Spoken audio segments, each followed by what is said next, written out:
好，各位朋友，係咁，我秉承住生理心理嘅之前兩條片咧，我呢個情緒良好感咧，我就繼續都係講自己就係原諒自己原諒自己呢個情緒係好重要嘅，因為如果有啲人唔原諒自己咧，譬如舉例啦，我哋話有啲抑鬱症嘅人，佢會有一啲我哋話病態上嘅內疚感。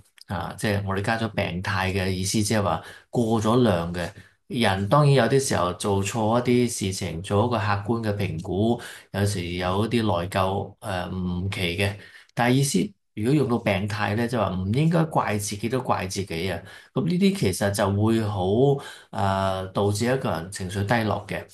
甚至有一啲完美主義嘅人啦，佢第一就要求自己嘅程度好高。最終可能好多機會係做唔到嘅，咁但係佢唔會因為自己要求自己都好高得唔合理而做唔到咧，就唔怪自己，佢會怪自己嘅。咁呢個係一個唔健康嘅完美主義嚇。我哋講完美主義可以健康嘅，嗰啲就唔會出現即係不合理地怪責自己，甚至我哋話去到抑鬱症嗰啲叫病態嘅程度嘅怪責自己。咁就係即係連自己都唔放過自己嘅話咧，嗰個嘅情緒狀況就好低落，即係因為冇嘢慘得過我哋話俾個腦聽啊，即係猛鬧個腦啊，即係你個腦接收嘅信息，主人猛話自己個腦其實係即係如果我哋有一啲即係掃描咧，睇下啲人有抑鬱症嗰啲嘅病人啦。佢個腦部咧，其實即係會令到某啲嘅部分會萎縮嘅，長期喺一個嚴重抑鬱症裏邊，同一個正常冇抑鬱症嘅人嘅腦部嘅掃描做個比較嘅話咧，咁真係唔係淨係心嘅感覺係唔好嘅，係會長久咧。我哋話帶嚟一個 organic 嘅改變，即係一個結構上嘅改變嘅。咁所以咧嗱，我哋一定要即係喺呢個情緒方面咧，要學識一樣嘢，就係要自己合理地原諒自己。嗱，合理地我加咗就希望大家唔好誤會我意思咧，即係話我哋乜嘢做錯都原諒，即係嗰個唔合理嘅原諒自己㗎啦嚇。即係俾一個藉口自己去逃避應該要成長應該要改進嘅責任。我唔係講嗰啲。即係話我哋首先當然唔好做誒唔健康嘅完美主義嘅人啦，亦都係喺平時我哋嘅生活遇到困難嘅時候，即係等於一個人學習好多嘢，總會錯或者失敗嘅。即係如果我哋教小朋友，我哋都會見到佢會只要盡咗力，佢錯咗失敗咗，咁你唔應該怪責佢㗎。咁所以嗰啲情況我哋唔怪得自己嘅。除非即係等於一個小朋友，你知佢會完全冇盡個努力去做，咁啊做到啲嘢彎晒，或者等於你知道自己有一段時間好似好冇動力底下咧，即係完全都放任自己唔去努力，最終就失敗咗一啲好重要嘅嘢。嗱，呢啲嘅時候咧，你都唔係靠怪責自己或者怪責個小朋友佢好翻嘅。你只能夠同佢一個好冷靜、客觀，即係心平氣靜、氣和嘅討論，令到佢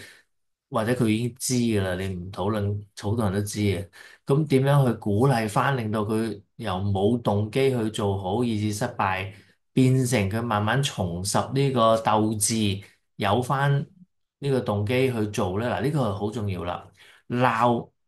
小朋友或者鬧自己，唔會鬧到自己好有動力嘅，除非有一個人個意志力已經好強，佢係抵受到自己某個程度俾自己一啲鞭策咁樣啦，但係都唔會太過分咁鬧噶，即係因為我始終都係話俾個腦聽，你個鞭策你都係帶住鼓勵噶嘛，即係，唉，真係呢次自己唔爭氣，真係唔抵啦咁樣。咁你講咗唔抵，你唔好再鬧落去噶咯喎！你話抵你死啦，咁即係你唔可以講呢樣嘢俾自己聽噶喎，你自己即係咁樣，等於好嚴厲地責罵自己，咁即係唔原諒自己咧。咁自己如果聽得多、諗得多，就會等於一個小朋友俾人不斷鬧、不斷聽住呢啲責罵，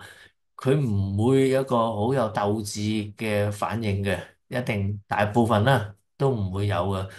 只有越嚟越沮喪嘅。所以咧，嗱，人哋點樣鬧唔鬧我哋冇得改變啊，即係我哋唯有就即係客觀咁樣面對嘅啫，即係咩唔係客觀，即係被動咁面對嘅啫。但係至少人哋鬧完自己又再鬧，咁你諗下幾慘啊！即係一個細路仔俾人鬧完，翻到屋企再俾父母鬧，咁佢就好難復原嘅喎。所以嗱，人哋有人哋鬧完都避唔到啦，咁你都要安慰翻自己，你真係要扮演安慰翻自己嘅角度，等自己唔好俾人鬧到扁咗，跟住自己就加咗腳，咁啊再扁多兩扁，咁就越嚟越走唔出呢個困局㗎。咁所以我哋希望大家咧，即係先明白，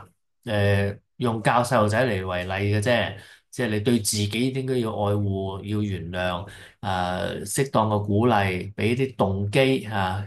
提高一啲興趣，等佢做起上嚟唔好咁悶啊，以至有動力去做，咁佢咪越做越起勁，越做越覺得都其實唔係想象中咁難啫，其實我都得嘅。即係我哋教細路仔係咁，鼓勵自己都要一模一樣係咁嘅，令到你可以慢慢重新再起步振作。首先要從原諒自己開始。